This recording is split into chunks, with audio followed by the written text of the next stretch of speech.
What time is it in London right now? 3 o'clock in the afternoon, and it's 3 a o'clock in lovely the afternoon. sunny. It's a lovely sunny day, Oh, beautiful, man. which Beautiful. is nice. Which is nice. Oh, awesome, man. We're live from LA and London connecting. Awesome, dude. Well, I reached out to you because I wanted to connect with you. You've been a DJ for quite some time, and I thought, wow, I want to get Mark on here, TradeMark, and really, find out a little bit about your story, about how you got into DJing. If you've DJed here with some of the events here in LA, Camp OG, some of the events, and you've been around for some time. And I wanted to hear your story, dude. How'd you get into DJing? When did it start for you? Was it in the UK, young, when you were younger? Well, it's weird because I was buying tunes from way back, like back into '86, like when I was really young, just as like the Chicago house was exploding, and Wow. I just loved the music, so I just started buying records, and I never really had any.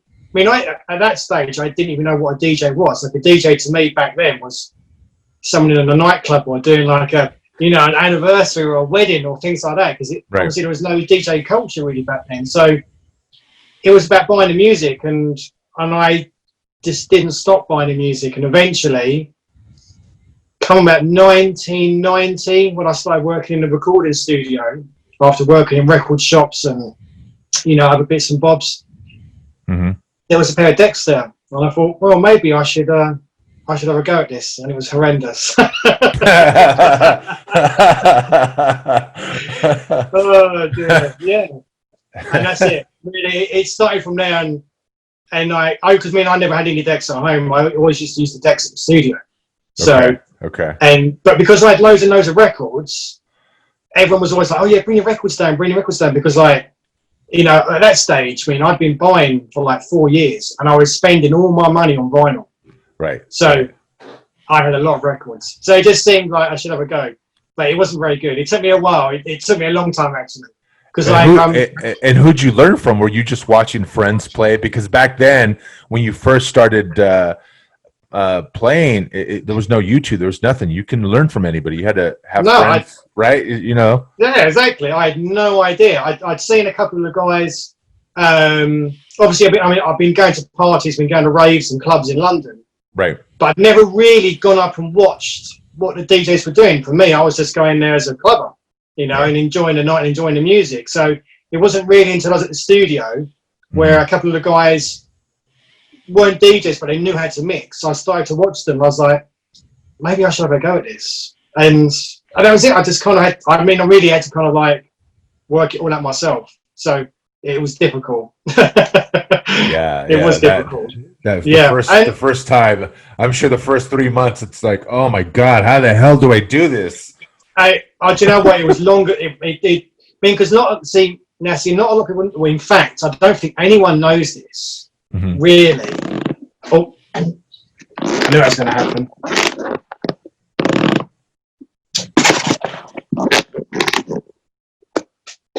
Is that I'm partly deaf? Perfect. So in my left ear, I'm partially deaf. No way. Yeah. So it took me a long time to get it, because in my left ear, it's all mainly lower tones. It's not much high range. So it's so that's the ear I have to monitor with, because obviously with the headphones on, it doesn't really work. So it took me a long time to get it because of the problem with the left ear. So, but eventually I did. Eventually I kind of learned, and in fact it helped, because as time went on, especially with drum and bass, and drum and bass being all mainly lower tones with the bass lines and the kicks, I found it much easier to mix a jungle and drum and bass than like your regular kind of like 4x4 house. But yeah, so there's an exclusive for you. I've been deaf all my life, partly my left ear. I don't think most people know that at all. That's fascinating. because that also explains why it took you a little longer to learn, because you were trying to hear the bass. Yeah, that makes a lot of sense. Yeah, yeah, it does. If you can imagine, if you was to put your finger on one of your ears and close it up, Yeah. that's how I hear in the left ear. Wow. And so it's all very low and quite muffled. So yeah, it took a while, but you know what? I wanted to do it. So I've never let it like stop me in the past or do anything really. So I was like, well, I'll just, eventually it will come. So yeah. And this was in the early 90s when you first got into DJing, right? 90, 91, around that. Yeah, I was in the studio in 90 to 91, and that's where the decks were. So I thought, well, and as at the stage, I thought, well, I want to have a go at this. I want to see if I can get it. So I mean, and I've got to say, I mean, to be honest, I mean, it took me a good couple of years. Yeah. To really, because I mean, some people just go in straight away and they can roll out a mix and smash it out, but it did take a while. So I mean, I'd say, I mean, I was always learning all the time, and every time I went to the studio, I'd try and have a go. If I was around friends' houses, I'd have a go. So it was always a learning curve to work out exactly how I was going to do it. So yeah, that is cool. Wow, man, that's a great journey to know that, and to know that you really just put a lot of work for those good 2 years to really, really hone it and really get good at it. So that's awesome, man. But see, the thing is, it's different learning at home to when you've got to do it out, in a club with the monitors, because that's a whole different ball game. So that side of things was like learning all over again. So, yeah, it was a big, long learning curve. And especially the funny thing is, right, I remember in LA, a lot of the clubs back in the old days would only have one monitor. Yeah, they would always stick. They did.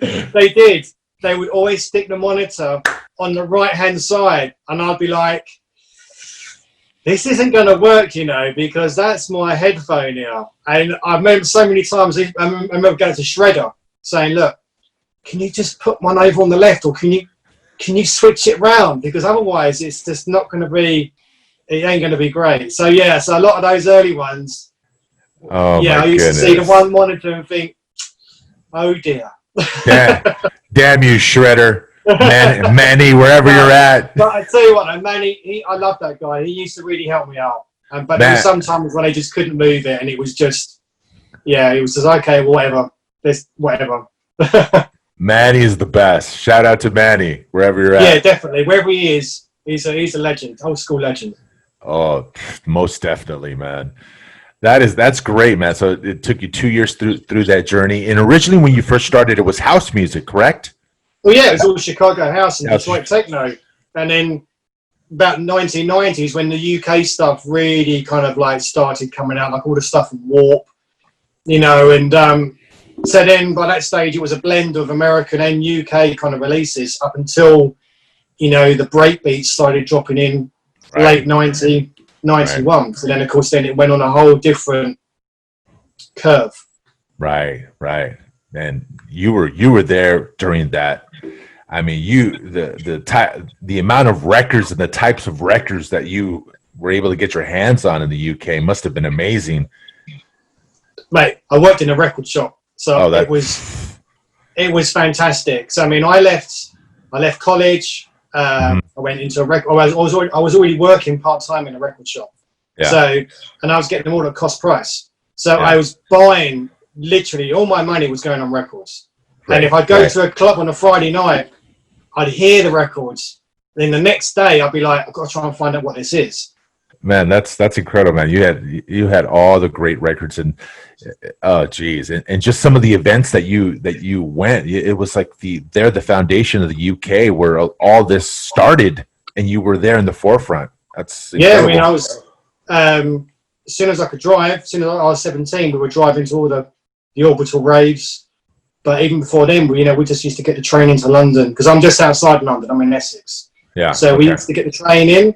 And we would go to Astoria or Camden Palace or Heaven or wherever we were going for that night. So, I mean, my first acid house party was in summer of '88, and then my first wow, yeah, wow, yeah, and I mean, showing my age, I just turned 16, so and and then by the time I was 17, I was driving, and then we were going to the clubs. But so yeah, pretty much from the early origins, really, all the way through. So it was good. It was good time. It was good times. It was good times.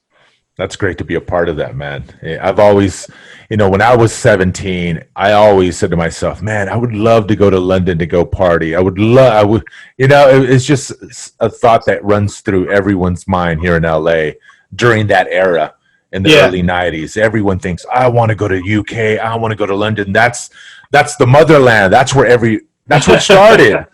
So I know there's thousands of people here in LA that had that thought in the early 90s. So for you to be a part of that, that's incredible, man. Well, I feel extremely lucky, really. I mean, you should always say you don't have any regrets.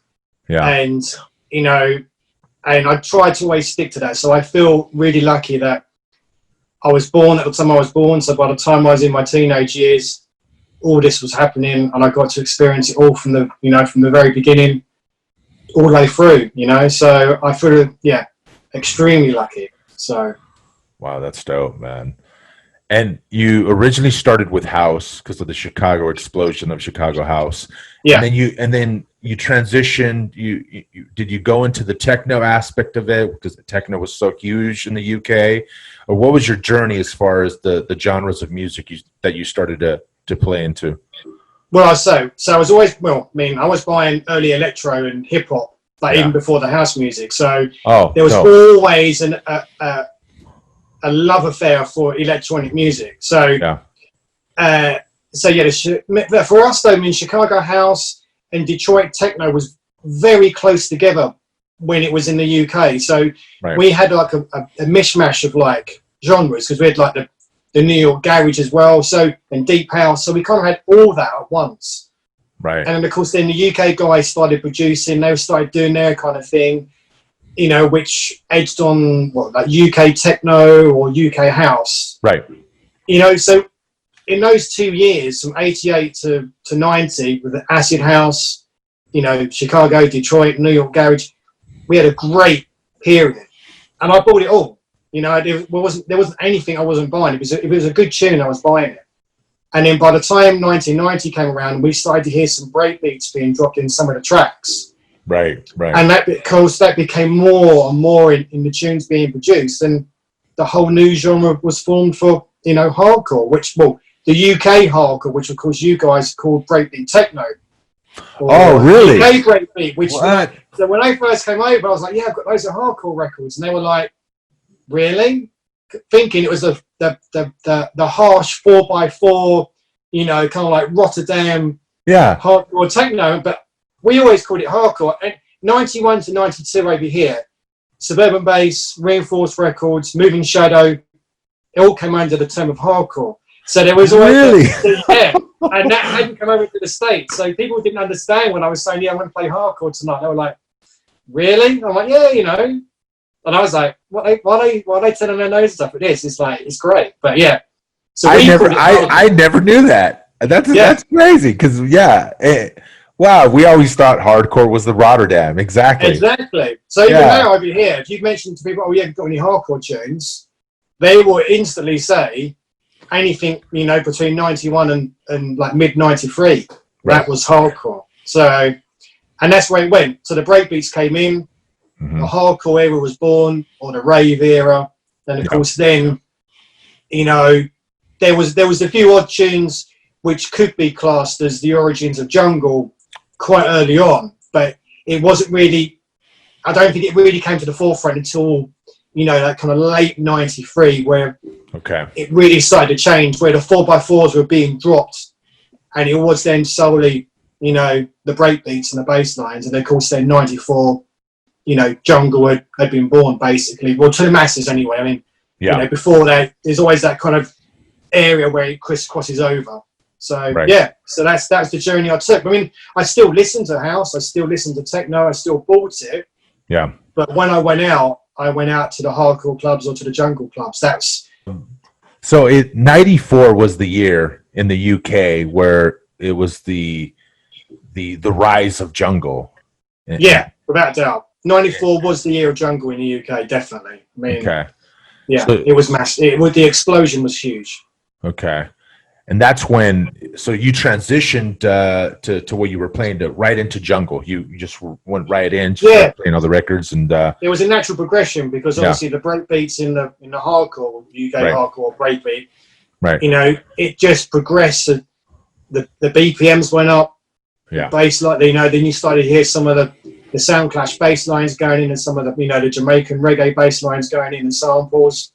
Yeah. And gradually the 4x4 was being dropped in favour of the breakbeats. I mean, you had the happy hardcore scene, which kept those 4x4 beats going, as well as the breaks. But obviously that was another genre, which kept it nice and light. Whereas you could see late 93, it was starting to lose that happy side of things. It was starting to go a bit somewhere else, a little bit dark. And of course, then we had the genre, which had a hardcore. We used to call it was just called dark. Oh, this tune's quite dark. And so there was that period where there was tracks coming out which you would just call dark tracks. You know. Wow, that's interesting. Yeah, I mean, like I can remember when the Doc Scott EP came out, Nasty As I Wanna Be, had his classic tune on there called Here Comes the Drums. Right. Now, people coined that as a dark track because it was, in a way, it was heavy because the sounds were dark. It was heavy. It was a heavy tune, but it had that dark element to it. So we had that whole era where we were calling tracks dark, you know. So again, it was just springing up these other genres of just around, you know, what was happening at the time, late 93. Well, in fact, Here Comes the Drums was 92. So it can show you how early things were changing, you know. And you had 4Hero as well doing stuff, and of course, Goldie under the guys in those metalheads with Chemistry and Terminator, Sinister. You know, again, it was moving away from that kind of hardcore sound into something different. So yeah, so that phrase was being used a lot in that period of dark, you would say. Yeah, that's fascinating. I never knew that. I know things get forgotten, you know. And when you look back, people will say about, oh yeah, hardcore, jungle, drum and bass. But I think if you weren't if you weren't there, then it's quite easy not to know about these phrases or you know, tracks or sounds were being, you know, put out at the time. Hence why dark doesn't get mentioned much. But again, you had like a producer called Busy B, you know, and if you look at some of his tunes in '93, you know, he had a track called Darkness, you know. So and that's a heavy tune. I mean, I remember playing that at Jungle in LA. Yeah. And it's a heavy tune, but again, I'll keep saying it was a dark tune because it was dark. It was very moody. Yeah. So you can see, you look back at some of those tracks over that period, you'll see certain tunes called dark, or dark would be in the title because that at the time was just that kind of like little niche genre. Wow. Tango and Ratty, for instance, Tales from the Dark Side, you know? Yeah. So, yeah. That's amazing. So, and so that was the jungle era. And then as the rise of drum and bass came and you transitioned into that genre as well, correct? Well, yeah, I mean, that was just a natural progression because as you mentioned, as jungle was evolving, and I mean, you had jungle and drum and bass at the same time because certain producers were making different sounding tracks. That's true. You know, Good point. Some producers wanted to call it drum and bass because they felt that was more of their expression in their tracks. Yeah. Rather than saying it was jungle, and then of course eventually, you know, that term really stuck, and that's how it progressed. I mean, it's always evolved. If you go back to like Lenny D-Ice, We Are IE, which again is one of those very early proto jungle tunes. Yeah. You know, all the way through, it's always evolved. The producers have always listened and gone, right, well, most of the producers have always listened and gone, how can how can I change this? How can I make this to how I want to sound? And they create their sound, and then, you know, it's just that natural progression all the time. It always moved, and it moved at a very fast pace as well. I mean, you go in 18 months, the difference in the music was incredible. Because it changed so rapidly. Exactly, it did. It did. Honestly, I mean, it even now, you know, you'll play tracks from, say, like late '93 to early '95, and it's just incredible how things moved so quickly. And again, I think that was because people were getting hold of more hardware. You know, more producers were trying to experiment and bend, you know, the term bend the sound and move up. Yeah, I mean, you got to say, you know, hats off to those guys, because they really set the wheel in motion, and they really pushed that sound. So, and that's where we are now. You know, we've gone way through, and you know, and so that's where we are today, really. Man, that's incredible. And was the next step or your natural progression to go into producing and creating your own music? Well, I did. So I worked in a recording studio, as I said, back in 1990. Right. And I was managing the studio, so I try and get in the studio as much as possible, because being a studio manager, I had a lot more work to do than just sit in the studio all day and, you know, and muck about and trying to learn things. Right. And I was going to college as well to learn sound engineering, so I tried to get as much time in there as possible. Yeah. And I did some bits. I worked on a very classic tune called Made in 2 Minutes back in 1990-91. Cool. Had a really big input into that, which I didn't get any recognition for, but that's another story. So, but really, it was difficult because I was trying to balance working in the studio, going to college, and living off like a grant. And as much as I wanted to stay in the studio, I only really stayed there for about 14 months. And I literally was like, I'm out of money. So there was only so much I did in that time. I mean, you know, it would have been great if I had more time to learn and do more things. But the way things just panned out was the fact that I couldn't afford to stay there. To keep learning what I wanted to learn. So, and I kind of got more interested in the DJing. So it was weird. It's weird. I mean, I still want to. This is the thing, right? Because I made like half a dozen tracks. You know, between 92 and 93. Nice. So, and that side of things has always interested me, definitely. But I've never really kind of like gone back to it, even though I should do, because I've still got interest in doing that side of things. Right. But now, you know, with a family and everything else going on, it's a little tough. It's tough. Yeah, I mean, it's a little tough. I think at the end of the day, you have to make a decision. Are you going to concentrate on that, or are you going to concentrate on that? Right. And as technology changed, you know, I mean, so you know, going right back, as technology changed, I didn't learn the new technology, so I just took a different road, you know. So I did. Yeah, because the technology just changed so fast, especially in the last like 10 years. Oh yeah, exactly. And you know, look, you can't do everything. You know, some people do. Some people have got the time, and some people are fortunate enough to be able to, you know, have that time to learn and to get the tunes done. And some people are really very quick and very clever at it, you know. Right. And I don't know. Maybe it's my own fault. Maybe I didn't put enough effort into going back and like getting my head down and knuckle down and try and do some more on the production side of things. But I so enjoy DJing. Awesome. You know, I just kind of stuck down that route. But you know, that's, again, no regrets. But I probably should have done a bit more back then. But there you go.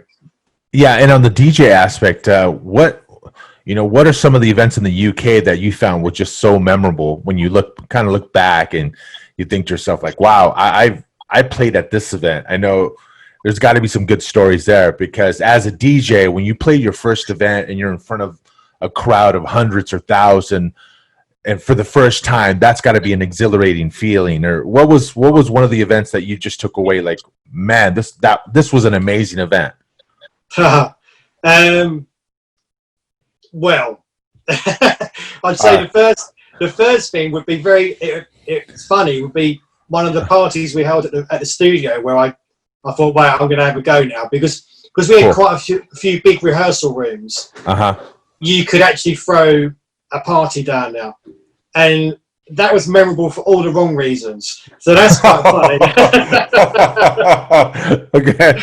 So that sticks. That would always stick out. That's funny. But I think the one, I mean, the first proper gig I had, a big rave called World Party. That would always stick in my mind, because that was that was. I mean, it was nerve-wracking as hell. Really? Because shit. Yeah, I mean, it would be, because like, I was I'm still learning really what to do properly. So It was very nerve-wracking, and it's something you'd have to learn over time. I mean, you can learn how to mix pretty quickly. Yeah. But playing in front of a crowd and knowing how to read a crowd and how to select a good track, that takes time. And well, I mean, most DJs will tell you, that's where the art is. It's learning how to read the crowd, how to interact with that crowd, and how to select a good track. So it takes a while. But yeah, World Party, that was classic. Yeah, that was good. That was good. That was good. That was fun.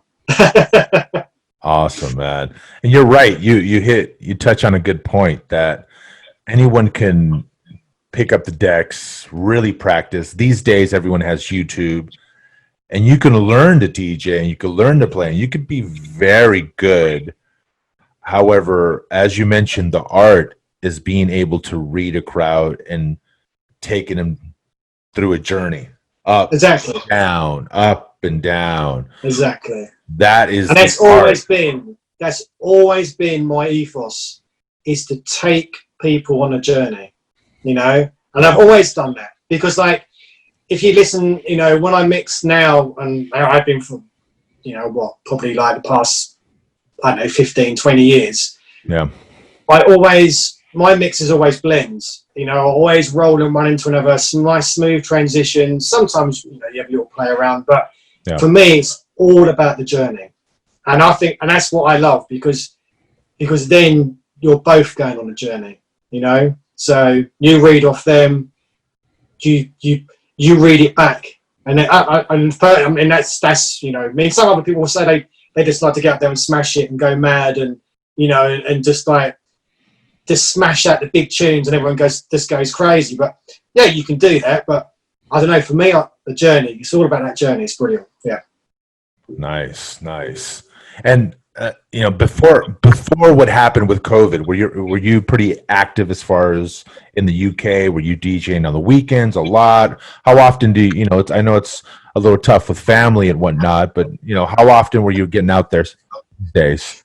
Well, it's weird in the UK, because like you, especially in drum and bass scene, you really have kind of got to be a producer to get those big gigs, to get those gigs. Right. And that's just the way it is. It's been like that for a while. Oh, that makes sense. Okay, that makes sense. Yeah, you get it's a lot of producer DJs, and it's, you can understand why, because like people will know names because they've made tracks, and then the promoter wants to bring the numbers in. So of course, he's always going to kind of drop people in where people are known for making records. There's not many DJs really, I think, in the UK who are just solely DJs and haven't, or not producers, or maybe have made a couple of tracks but have just kind of stuck to their guns of being DJ. So for me, that's always been difficult. So right. I tend to I like playing at the festivals in the summer. I mean, I do radio shows, and I do my Mixclouds and Soundclouds and things like that.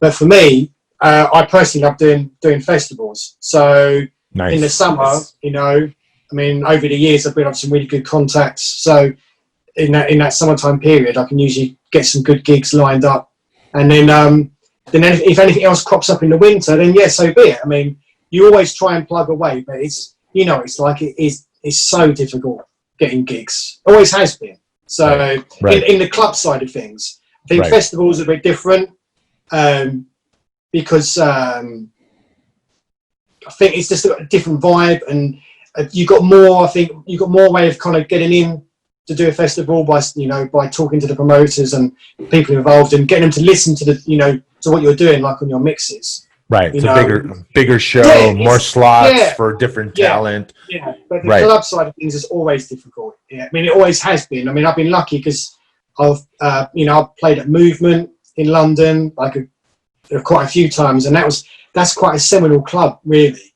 because it was the V Recordings and the Ronnie Size and Jumping Jack Frost and Brian G. Movement was their thing, and I was lucky because I got to play there quite a few times. So. It's just the way it happens sometimes. Sometimes you get a foot in, sometimes you don't. And I'm old enough now to realise that, look, I'll just do my thing. I'm not going to, keep trying to plug away at different things because there's a lot more people out there now who are doing this. There's a lot more producers out there now. So, yeah, if someone hears me and they say, do you want to come down and play? Yeah, fantastic. But I don't go out the way now and, knocking on doors and constantly trying to pester people to try and get gigs because I just can't. It's a grind. It's just. Of course it is. It's a grind doing that. Right. So I enjoy doing the festivals. I love that summer season's great. So yeah. Which the summer season is now, and how has it's crazy with COVID. How has it affected your entire? How is it? Nothing. It's nothing, right? Yeah, it's shut down. So everything is shut. I mean, I was supposed to be in Well, I was supposed to be with you guys back in May for EDC in Vegas. So that didn't happen. Oh, you were supposed to be at EDC in May. Yeah. Oh, like the half dozen kind of festivals I had lined up. Nothing is going on. The only thing which is going on are illegal parties at the moment. Yeah. And that's a whole nother, if you do want to get involved in that, and then it's just no, do you know what? Whatever. It's just, there's nothing going on. There isn't anything going on apart from the parties which are being thrown in the, out in the middle of nowhere in the fields, like the old days. But, the police have got a much more heavier presence now. And do I really want to, risk it and then get arrested for being a DJ at one of these parties? And it's just what, I've had my time doing that. So the young kids can have that one. They can go ahead and risk it and get arrested. Yeah, exactly. I mean, how am I going to explain that to my wife? Oh, by the way, can you come and bail me out of jail, please? God, dear. I'd be in so much trouble. How is COVID in the UK? Are the restaurants shut down, or how's it looking over there? At the moment, the restaurants are open. Okay. You've got to pre-book. You've got a 2 meter distance thing going on. Right, masks the and all that. Yeah, it's very similar to what you guys have got. Well, I mean, mind you, I know in California they're going to shut them down again, aren't they? But it's a mess over here right now. Yeah, I know. That's a mess. It's kind of, I feel sorry for you guys. It's really kind of gone in a bad way. Yeah. I think, it's just what do you say? I mean, you look at the news and you see the amount of cases you're getting in California and Florida, and it's just too scary.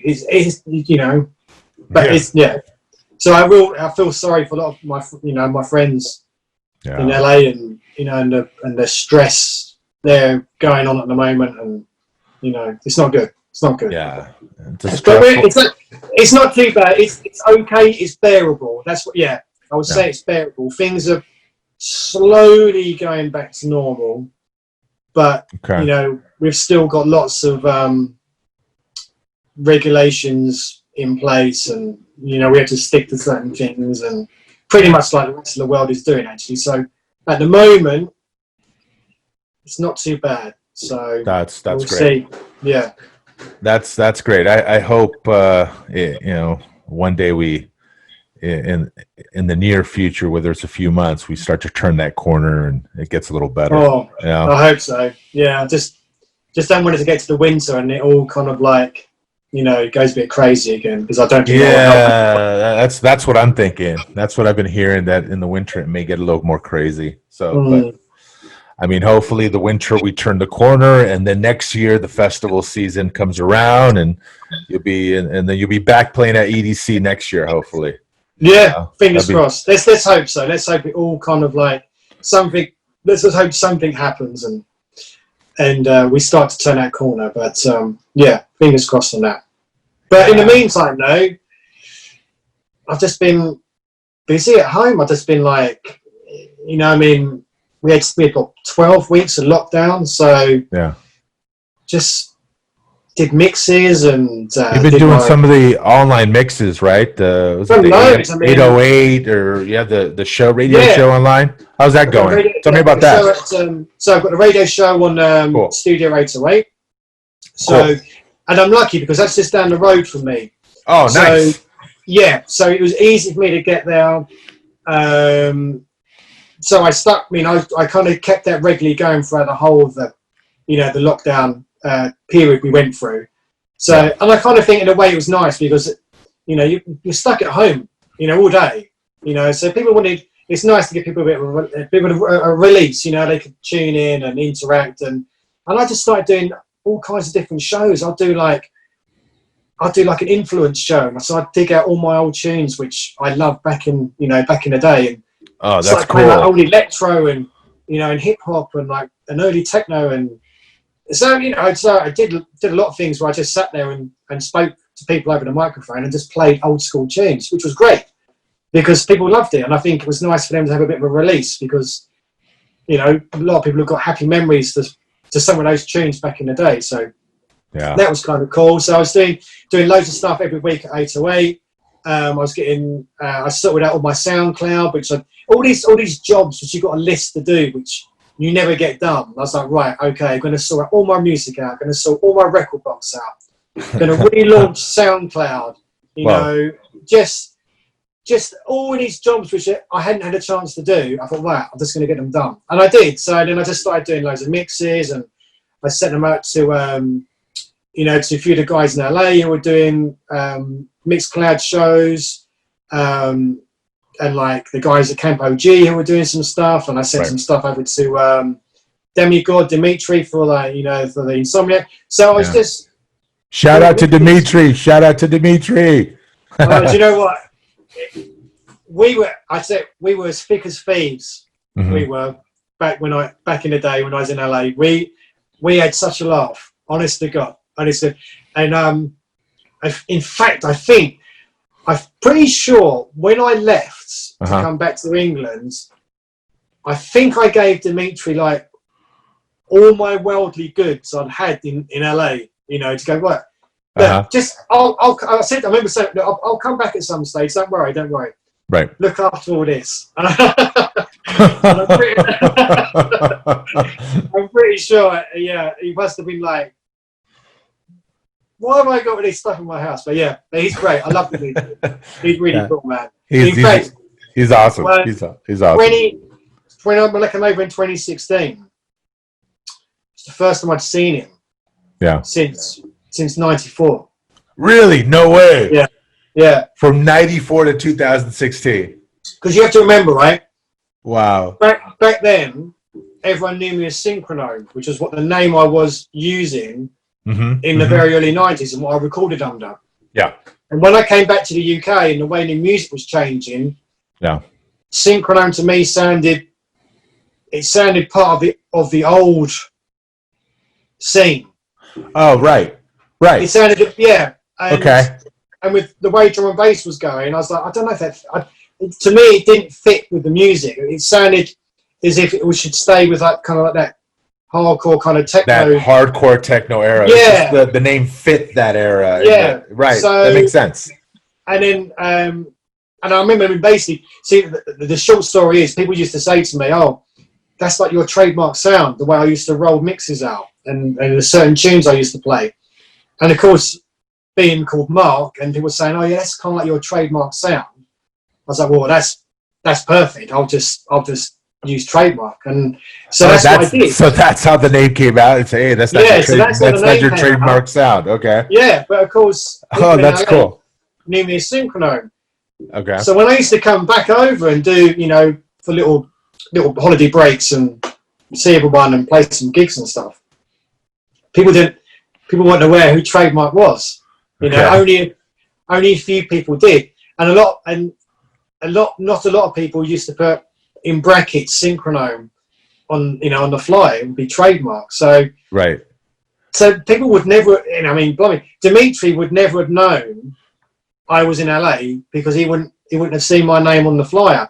And you've got to remember as well, our technology changed. I had a book full of telephone numbers, no emails and anything like that. So as time goes on, you don't speak to people and people change their phone numbers and right. There was no MySpace, there was no Facebook. right. I think we had like AIM, but that wasn't until like, I don't know when AIM was. That must have been like late 90s. Right. AIM chat. That's right. Yeah. That's right. So you lose track with people. And I had a lot of friends. I had a lot of friends in that period. No. And I think now pretty much all of them I've reconnected with either through Facebook or when I came over to do Campo G in 2016.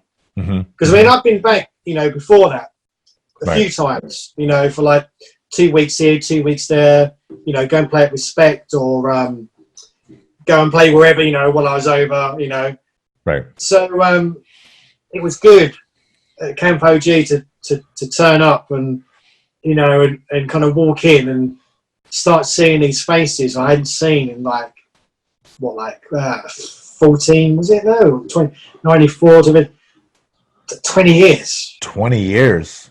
That must have been a great experience. Just to wait a minute. That is, wow. Yeah. But see, the thing with that is you go, I know that face. Right. right. And that was it. That was funny. Cause I'm like, damn, I know that face, but I can't remember and you feel a little bit, it's not, you do feel a bit like, I don't want to say, look, I can't remember your name. But it was cool because everyone's just like going, oh, yeah, and chatting. And so it was cool. It was nice. So I saw Dimitri for the first time it was like 22 years when I did. That must have been cool. That must have been cool seeing Dimitri for the first time from 94 to 2016. Well, you got to think, there was a lot of, because I can't remember what that gig was. Damn, it's going to come to me. But anyway, there was a big party. Yeah, there was a big party on in LA in 2016. Okay. They flew me over. Was it? I did it. Was it Nocturnal? No, it wasn't Nocturnal. No, because Nocturnal was where Campo G was. Yeah, right. It was Trauma. Okay. Yes, Trauma were doing their anniversary, so they got me into the old school room with like RAW and Machete and a few others. Oh, cool. And of course, then I'd made contact, and because of Facebook, I could say, "Look, I'm coming over. I'll be over for 2 weeks. Going to go and do these parties. Let's now try and finally, hook up." And then, of course, I saw Dimitri at the Trauma party and a few other people. Yeah. But then most of them, it was all at Campo G. About 4 or 5 days later at Nocturnal Wonderland. Right. So, yeah, so that was cool. Yeah, that was very cool. It was like a homecoming. Yeah, it was. I look at those events like just a reunion. It's great. That first time just to see everybody that you haven't seen in 20, 25 years. It's like, yeah, it was bring so many memories. Exactly, because they do. Because once you start chatting to people, you've always got memories, but then when you start chatting to people, more of those memories start flooding back. Yeah. So that was a great weekend. To see so many people and to reminisce and having to explain to say, well, I have been back since I have been back over, but you guys didn't know I was back because my name had changed. Oh, right. You know, so yeah, there was a lot of people going, so is this the first time you've been back since like 94? I'll be like, well, actually, no. I've been back in like, like 98 and 2000 and blah, blah, blah, blah, blah. So, yeah. Yeah, those just talking to the, just to reconnect, those were special moments in 2016 when that first happened. So, shout out to Pasquale and James for making that happen for everybody. That was, man.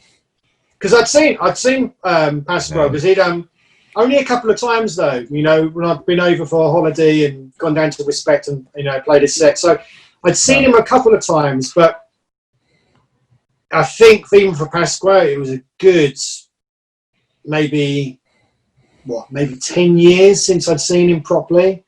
Right. So even that was nice, and to hook up and hey, how you doing? You right? Right. His face was like. But the funny thing is, he was like, Synchronome, and that's all I heard that weekend. Everyone knows me as Synchronome still. So everyone was going, hey, Synchronome, hey, so that was kind of cool. That was kind of funny. And even when Pascal was like, Synchronome, come over here, come over, so. That's cool. Yeah. That's cool. Yeah, it's fun. Yeah. Awesome, man. Dude, you've been DJing for a long time, dude. I love your path, man. That's an incredible journey that you had. And how did you get your gigs? It's just by connecting with people that you've known over the last 20 years, or what kind of advice can you give other DJs that are trying to break in and just trying to talk to promoters and trying to get gigs? I don't know what advice I could give to someone to try and get a gig, because it's so different. It's so hard, yeah. Now it's so different. It's like so saturated with so many DJs out there. Like, what do you do these days? Exactly. It's, some people might say that you get gigs because you get like 10,000 followers on Mixcloud. Right. Who knows? Right. If you want to go down that path now, I just don't know, man. It's difficult. You go back a little bit, and it was always about connecting and networking, and going way back. You used to send a tape in, a cassette, right, 60-minute mix, and that was back in the day. But I think all I can really say is you still got a network. I think you've still got a network, but.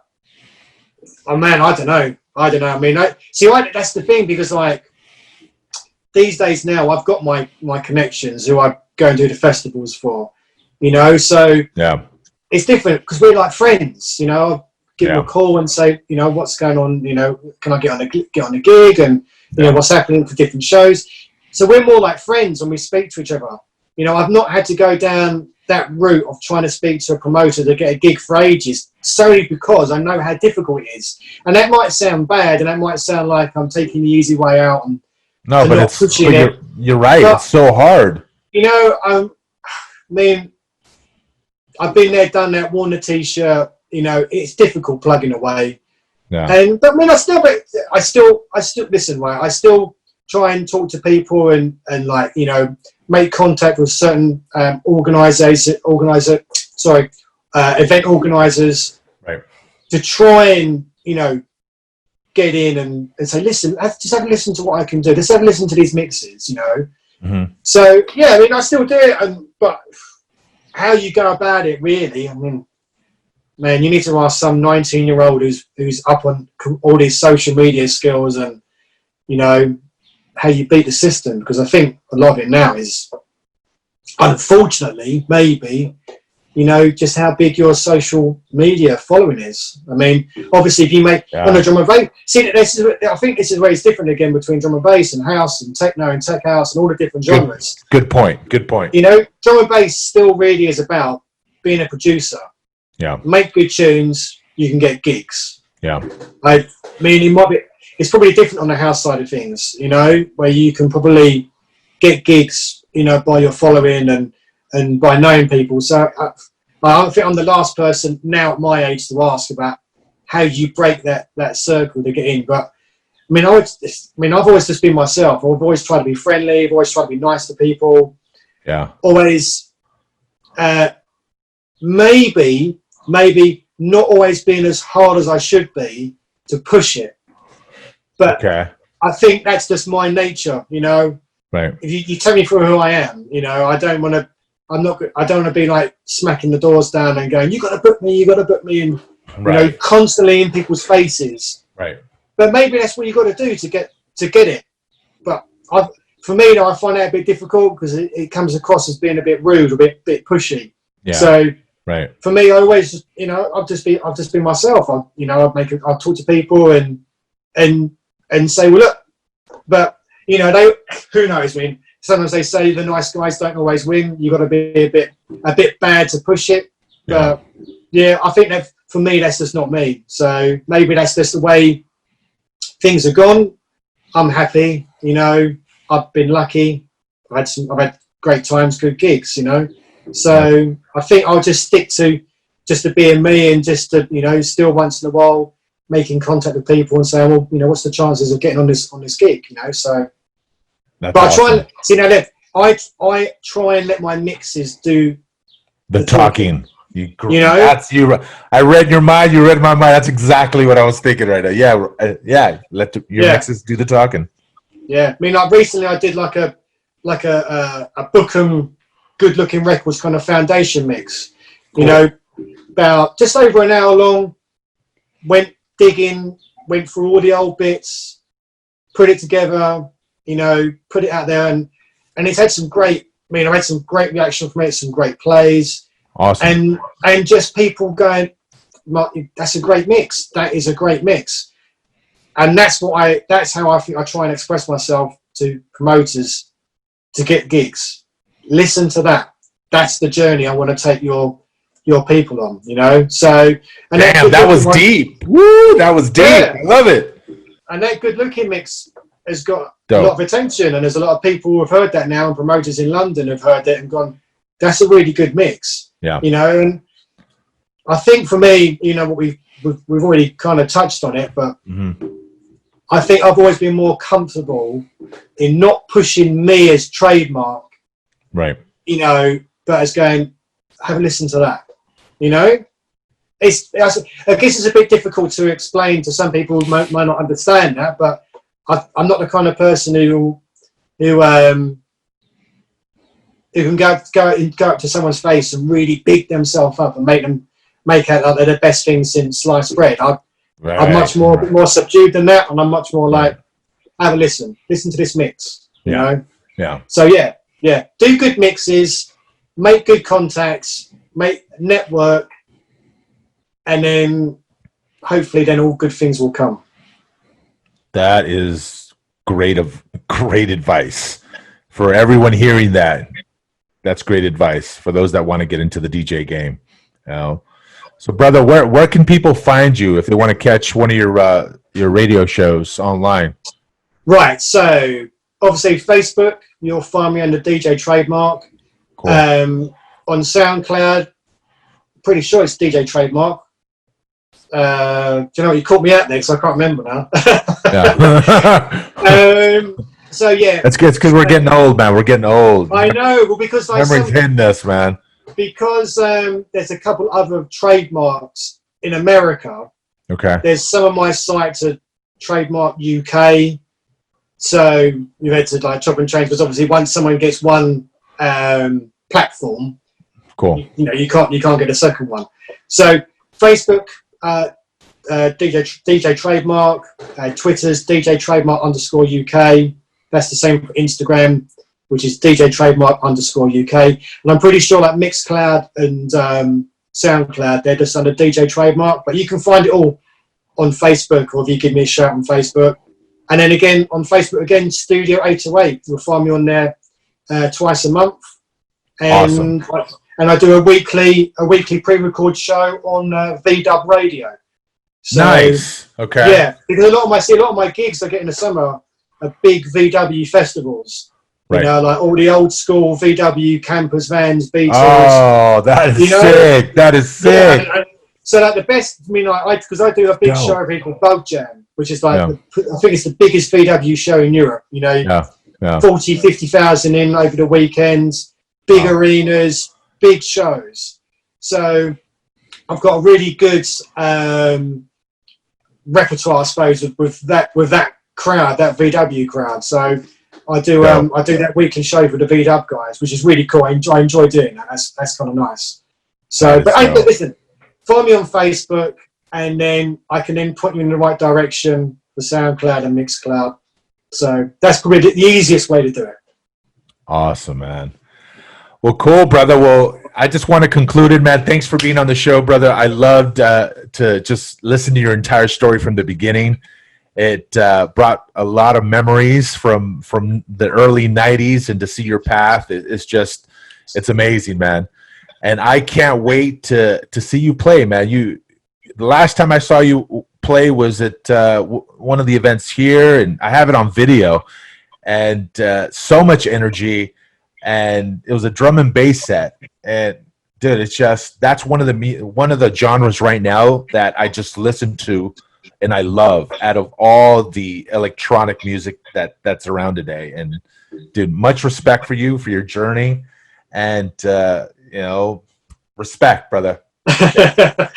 Well, that means a lot, because like my wife will tell you as well, I'm the first one to always get embarrassed by getting praise. So Yeah.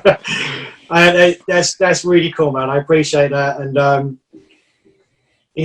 hopefully I'll see you soon at some stage. But I want to know what it's probably going to be next year, to be honest with you. It's probably going to be at EDC next year, if you know. Hopefully. I mean, that must have been Nocturnal 2018. Yeah. Yeah. Must have been. Yeah. Yeah, because I was at the camp and I was in the boombox. Yeah, I have video of that. Guys. I have a video. You were just killing it. I have video of every guy that was in the boombox DJing. So you were killing it, man. Thank you. No. That's all. That's it, man. That's just it. I just love playing music for people to enjoy and have a dance and have a good time. So. Yeah, like you said, man, you said something so profound. You love to take people on a journey.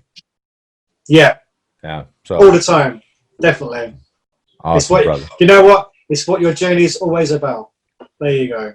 So, but that's cool, man. That's cool. But listen, you know what? We've really got to say, the whole LA thing would never have happened if I hadn't read an article by Kelly Olsen, who is now married to James from Electric Sky Church. She did an article for a UK magazine, a little fanzine called Rave Scene. And I read it after a party over here. And I read about about LA and San Francisco and the scene. And it's only because I read that story, and my dad's friend was married to a lady in LA, that I came over. If I hadn't read that story, I would never have come over, because it was all by fate. I read the story, the article. A few months later, I was in a pub with Karen, who was my dad's friend's wife. Yeah. And she was like, "You should come over. Why don't you come over to LA?" Oh, shit. Yeah. And that's it. Shit. Honestly, it was a rainy night in a pub, and I remember Karen saying, "Why don't you just come over sometime? Come and stay. Come and see the States." And about, 4 months after that, I read the article by Kelly about how the jungle scene was kind of like starting off, and there was a phone number, and I called her up and I said, "Look, I might come over." And she was like, "Well, fine, yeah, if you come over, give us a call." And then a few months later, things had changed over here. And I thought, you know what? I'm going to go over. I'm going to go and see LA and stay with my friend, and go and watch Baywatch being made on the beach, and and that's it. And I literally packed a box of records. Well, that's it. I'm going to go for a nice little holiday. Got to LA, phoned Kelly, and said, "Oh, I'm that guy you spoke to about 3 months ago." And she was like, "Oh my God, you're here." And I was like, "Yeah, why not?" I thought I'd just come over and have a holiday, bring some records, and that's how it happens. And she hooked me up with Andrew, MC ? No way. Yeah, because What? she knew Andrew, and she was like, "Do you know what? There's an English guy here who's an No MC," fucking and I was way. like, "Really?" She's like, "Yeah, you should give him a call." And of course, you got to remember, I had all the latest jungle tunes when I came over. So I phoned Andrew. I said, "Look, I've just come in. You know, I'm going to stay for a little while. Kelly's said the UMC. I've seen this club advertised in the. Was it the LA Weekly? Was that the big paper, kind of like newspaper? LA Maybe it was. Weekly, Herb. No, it wasn't Herb. I think it was the Weekly. As There's a an weekly? advert in there Okay. called a nightclub called Jungle. Okay. And I phoned him. I said, "Look, I'm in from London. I've got some tunes." And that was Rudy who I spoke to. And Rudy said, "Look, let me talk to Gideon and we'll get you down." And Okay. literally, this was like on a Thursday. And like the Friday after, myself and Andrew got booked. And we went down and did Jungle down at the Belmont Tunnel. Wow, what a Now, great if you ask story. anybody, if you Damn. ask any of those OGs about that night in the Belmont Tunnel, the first night I played down there with Andrew, that's a whole other story. That's Because that's the thing. Belmont Tunnel is a legendary Yeah. event. Any event that was there, it just because it's no longer there. It's just No, yeah, it's legendary.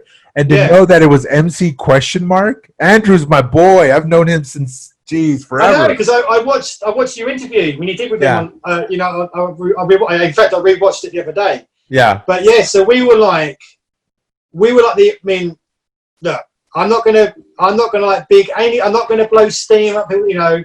Yeah. But we were the original UK DJ and MC act in LA. Yeah. And Yeah. this is November '93. Right. Yeah. Yeah. That is So- what you just said is true because Andrew was the first MC. Yeah. He was We the got first. all our gigs. We were together. There wasn't a single gig we didn't do together. Yeah. You know, and you know, so we were doing Jungle.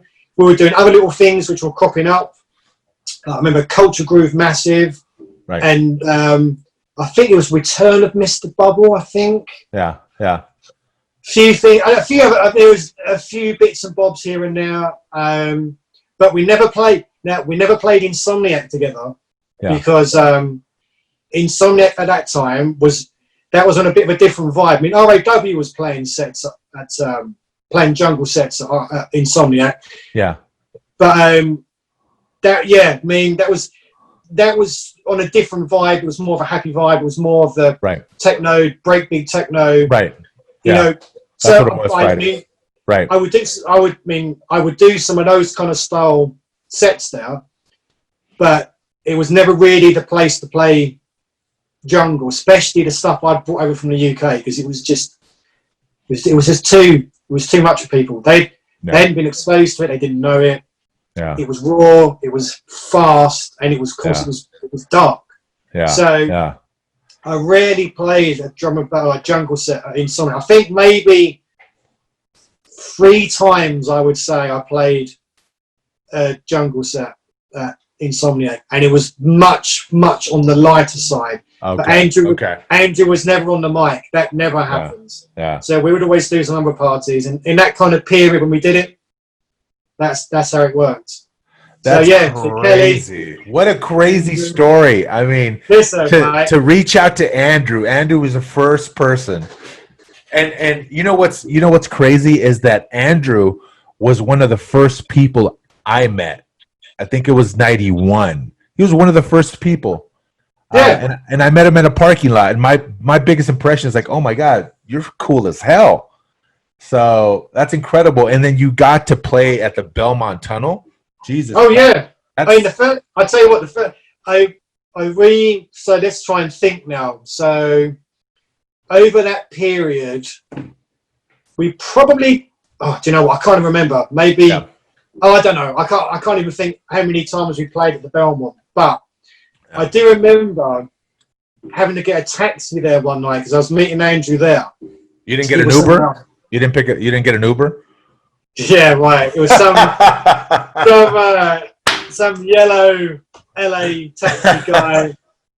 And I said, look, this is where I want to go. And he looked and he was like, really? I can't do an American accent, so I can't pull it off. But he looked at me and was just like, you want to go here?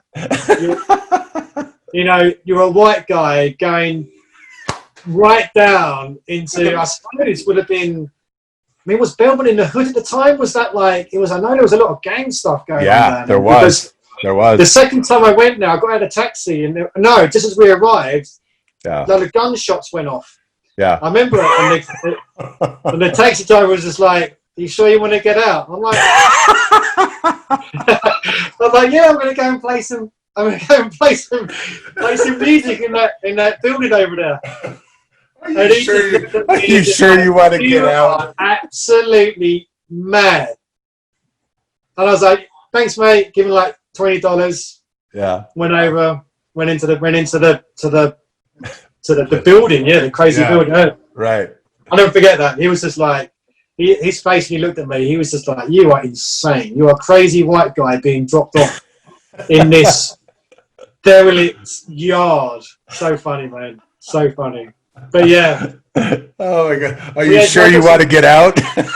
Yeah. I've got some great photos of down at the Belmont, inside and outside, and all the graffiti, and not those OG guys. Yeah. I've got some great photos of some of the times down there. But yeah, so Andrew and I really, that's where our friendship formed, because we've stayed in touch throughout. Every time I came back to visit, I would always stay at Andrew's. That's dope. Honestly, he looked after me. He looked after me constantly. So he's a great guy, and he did. Sometimes when I was stuck, he helped me out of a situation, and when I used to come and stay, he'd give me a car to drive, and yeah. So Andrew's he's definitely one of my one of my oldest friends, I would say, from that whole period. So yeah. Yeah, that is cool, man.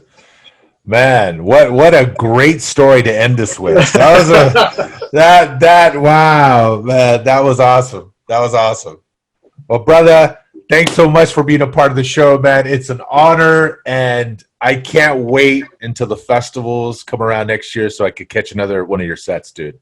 Definitely. But honestly, thank you very much. Listen, there's so many people I could say thank you to, would be here all day, but I think everyone knows who they are, and I've got some really good, dear friends in LA, and so many people, always make me feel part of the family, and I do. Dope. LA, it always seemed to be. It was always like my second home, So yeah, so many people, but yeah, hopefully next year, and we can have a chat, because we probably at some stage we probably cross paths, Yeah, almost. Yeah. Exactly. Exactly. Yeah, we bumped we probably had a conversation. I probably had a conversation with Andrew, and you were right there, and we'd really of course. So without a doubt. Yeah. Awesome. Just brother. The way the cosmos works. It's exactly. It works in strange ways sometimes. Exactly, man. Awesome, brother. Well, great talking to you, brother, and I will be in touch soon, man. Can't wait to see you again, man. So thank you very much, man. It's been an honor. Thank you very much.